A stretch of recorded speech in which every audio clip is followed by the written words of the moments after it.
Hello everyone. तो इस video में हम लोग क्वेश्चंस करने वाले हैं और जितने भी नीट में PYQ आए हुए हैं उनको हम लोग देखेंगे। और ये पहले बता दूँ, इसकी 3 पार्ट आएगी इस वाले चैप्टर की। पार्ट 1 में हम लोग सेल साइकिल जो इंट्रोडक्शन वाला पार्ट है उसमें से ही सवाल आए, उसमें से ही देख लो लगभग उसमें से 18 क्वेश्चन अप्रॉक्स आए हैं। ये देखो 18 क्वेश्चन तक हम समझ समझ कर इस वीडियो में करेंगे। एम फेज माइटोसिस वाली फेज हम सेकंड में करेंगे और थर्ड वीडियो में हम लोग मियोसिस करेंगे, क्योंकि इस चैप्टर से क्वेश्चन बहुत ज़्यादा है। चूँकि आपका फोकस ना ख़त्म हो जाए, लगभग 30 मिनट तक आपका फोकस रहता है मेरे को लग रहा है, तो उतने में हम लोग इम्पोर्टेंट चीज़ करेंगे। इसीलिए मैं वीडियो को लंबा नहीं रखूँगा, शॉर्ट रखूँगा और सारा एक्सप्लेन करते हुए चलूँगा। शॉर्ट का मतलब ये नहीं कि एक्सप्लेन ही नहीं किया। Okay, first question is 2021 inactive phase. तो पहले जो आता है वो देखेंगे। इनएक्टिव फेज होता है कि क्रिसेंट स्टेज, जिसको जी नॉट फेज भी कहते हैं। सॉरी, जी नॉट फेज में सेल डिवाइड नहीं करता है पर मेटाबॉलिकली एक्टिव रहता है, यानी वो सेल साइकिल एग्जिट कर चुका होता है लेकिन वो जिंदा रहता है। ऐसा नहीं कि वो डेड हो गया, ज़रूरत ही नहीं है सेल को डिवाइड करने की, कि वो क्यों करेगा, इसलिए उसको इनएक्टिव फेज बोला गया। तो आर का टू, अच्छा डी डी ऑप्शन में ही आर का टू है। और आंसर तो मिल गया डी, लेकिन फिर भी हम लोग चेक करेंगे। एस फेज में क्या होता है? एस फेज में DNA रेप्लिकेशन होता है। तो AP का 4 डन है यहाँ पे। ये वाला टेबल, ये वाला डायग्राम बहुत ज़्यादा इम्पोर्टेंट है। This is G1 phase, this is S phase, this is G2 and this one is M phase. इस डायग्राम से ही 18 क्वेश्चन आए हुए हैं, क्योंकि इंट्रोडक्शन वाले पार्ट में आपको ये समझाया गया है कि S phase, G1 phase, G2 phase, इसी से भर भर के क्वेश्चन है। ओके, आंसर है G2 फेज में क्या होता है? तो G2 फेज में प्रोटीन सिंथेसिस होते हैं, प्रोटीन सिंथेसिस होता है, क्योंकि G2 फेज के बाद ही तुरंत अब एम फेज में जाने वाला होता है, यानी कैरियोकाइनेसिस एम फेज में शुरू होने वाली होती है। इससे पहले जितने भी प्रोटीन्स बनने होते हैं, अमाइनो एसिड, वो सब G2 फेज में बन के तैयार हो जाते हैं। G1 फेज को क्या बोल रहा है? Interval between mitosis and initiation of DNA replication. ये रहा M phase, interval between mitosis यानी M phase and initiation of DNA replication यानी S phase. Initiation of DNA replication तो 2 फेज के बीच में आ रहा है, इसीलिए इसको G1 फेज हम बोल सकते हैं। तो एस का 3। First question is done. Second question is type of numerical type. The fruit fly has 8 chromosomes, okay, 2n in each cell. During interphase of mitosis, if the number of chromosome at G1 phase is 8, G1 में 8 बोल रहा है, what would be the number of chromosome after S phase? इस question से हमको एक important concept है, पहले मैं वो बता दूं कि एस फेज में DNA रेप्लिकेशन होता है। तो बहुत लोगों को लगता है जैसे G1S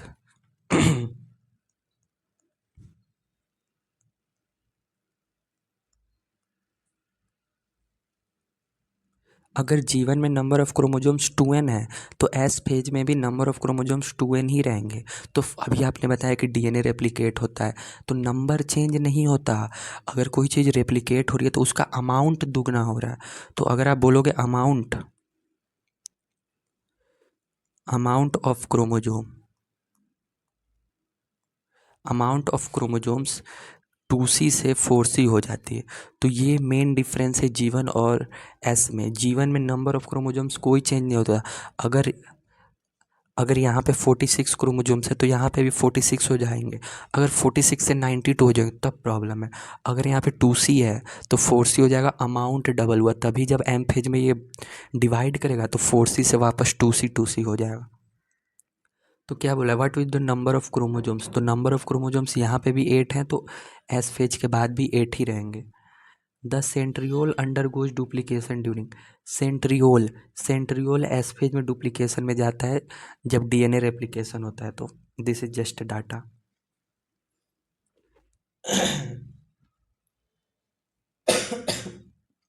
सॉरी।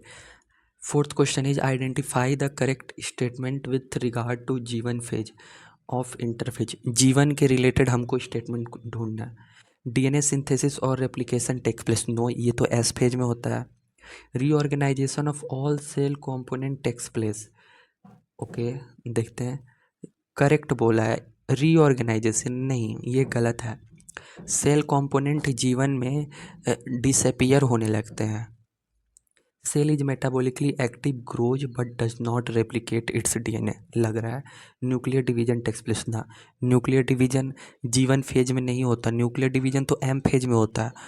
न्यूक्लियर डिवीजन यहाँ होता है, जीवन में न्यूक्लियर डिवीजन नहीं होता, एम फेज में न्यूक्लियर डिवीजन कैरियोकाइनेसिस होता है।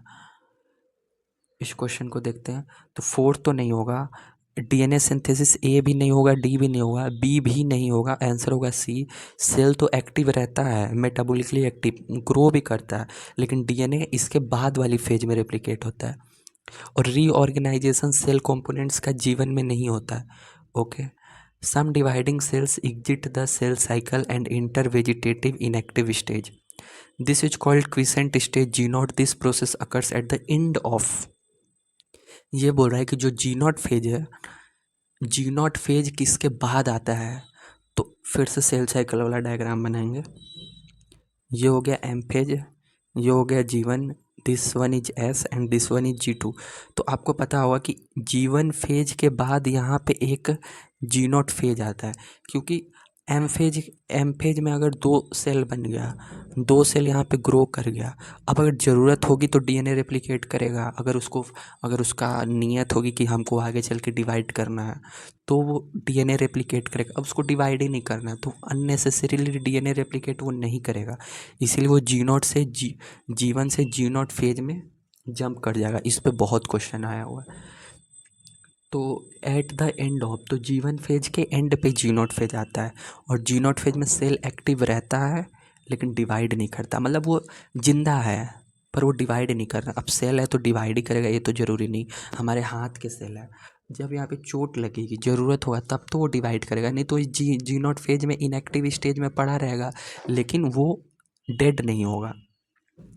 Sales in G naught phase, G naught phase में जो सेल्स होते हैं टर्मिनेट द सेल साइकिल, नहीं, ये आपको पता है जी नॉट फेज में सेल्स डिवाइड नहीं करता, यानी वो सेल साइकिल को एग्जिट कर देता है। ये एनसीईआरटी की लाइन है, टर्म एग्जिट, क्योंकि इंटर तो होगा नहीं। अब आप कंफ्यूज हो जाओगे, टर्मिनेट, एग्जिट, सस्पेंड, ये तीनों सिनोनिम टाइप है, तब तो आपको एनसीईआरटी लाइन बाई लाइन पढ़ी होनी चाहिए। इस एनसीईआरटी में साफ लिखा है exit the cell cycle, okay. आगे चलते हैं।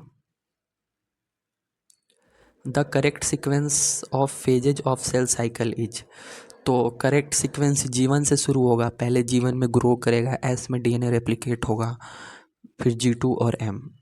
7th, during cell growth DNA synthesis, फिर से आ गया, सेल ग्रोथ में एस फेज में डीएनए सिंथेसिस होता है। When cell has stalled DNA replication, okay, for which check point should be predominantly activated, ये क्वेश्चन समझने वाला है। ये बोल रहा है कि अगर एम फेज है, G1 S G2, बोल रहा है स्टॉल्ड डीएनए रेप्लिकेशन फोर्क। अगर आपने जेनेटिक्स पढ़ा हुआ है तो वहाँ पे जब डीएनए रेप्लिकेट करता है, जेनेटिक्स तो अभी आप 11th में शायद ही पढ़े होंगे, ड्रॉपर वाले लोग पढ़े होंगे, तो वहाँ पे रेप्लिकेशन फोर्क बनता है। तो डीएनए रेप्लिकेट कैसे करता है, जैसे ये डीएनए है, अब डबल स्ट्रैंड ये ऐसे रेप्लिकेट करता है, ऐसे ऐसे, तो ये वाई शेप का फॉर्क बना, इधर से इधर डीएनए सिंथेसिस होता है और ये इधर से इधर 5' to 3', ये बाहर जा रहे हैं अभी हम लोग इस चैप्टर के रिस्पेक्ट में। तो डीएनए रेप्लिकेशन फॉर्क बनता है, ये क्लियर है। Which check point should be predominantly activated, जब यहाँ पे एस फेज में डीएनए रेप्लिकेट कर गया तो इसको अगर कोई डीएनए में ख़राबी हुई है कि नहीं, क्या डीएनए सही से रेप्लिकेट किया, ये कौन चेक करेगा, तो एम और G2, जैसे ही G2 से एम फेज में जाता है तो यहाँ पे चेक पॉइंट होता है। अगर उस चेक पॉइंट में पाया कि डीएनए अच्छे से रेप्लिकेट नहीं किया, वो वापस एम फेज में जाने ही नहीं, वो डिवीज़न एम फेज में आगे जाएगी ही नहीं, गाड़ी उस चेक पॉइंट से आगे नहीं जाएगी, वापस एस फेज में, और जितना भी प्रॉब्लम होगा वो सब रिसॉल्व होगा, फिर वो डिवाइड करेगा। तो G2 और एम फेज पे उसको रोक दिया जाएगा, क्योंकि अगर डीएनए में गड़बड़ हो गया तो पूरा जो ऑर्गेनिज्म, जो सेल बनेगा, वही उसी में फॉल्ट आ जाएगा। अगर एक जाइगोट जो उतना छोटा था, अगर उसी में फॉल्ट आ गया तो हम जब ग्रो करेंगे तो हमें बहुत सारी डिजीजेज होंगी, इसीलिए सेल ये सब काम करता है। लाइक बनाने वाले ने कुछ सोच कर बनाया, गलतियाँ तो सबसे होती हैं। A somatic cell that has just completed the S phase. Somatic cell यानी बॉडी सेल, कोई भी बॉडी की सेल ले लो, जर्म सेल नहीं लेना है, जो गैमेट फॉर्म करती वो वाले सेल नहीं लेना। Sorry. As compared to gamete of the same species. यहाँ पे थोड़ा समझाने वाला है।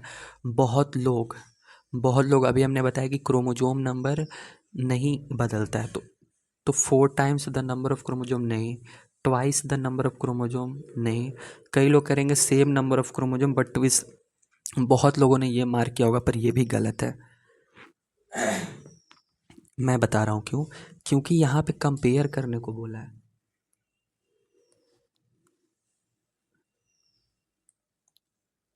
कंपेयर करने का बोल रहा है कि एक बॉडी सेल लो, बॉडी सेल या जिसको सोमैटिक सेल आप बोलते हो वो ले लो, और बोल रहा है कि गैमेट वाली सेल।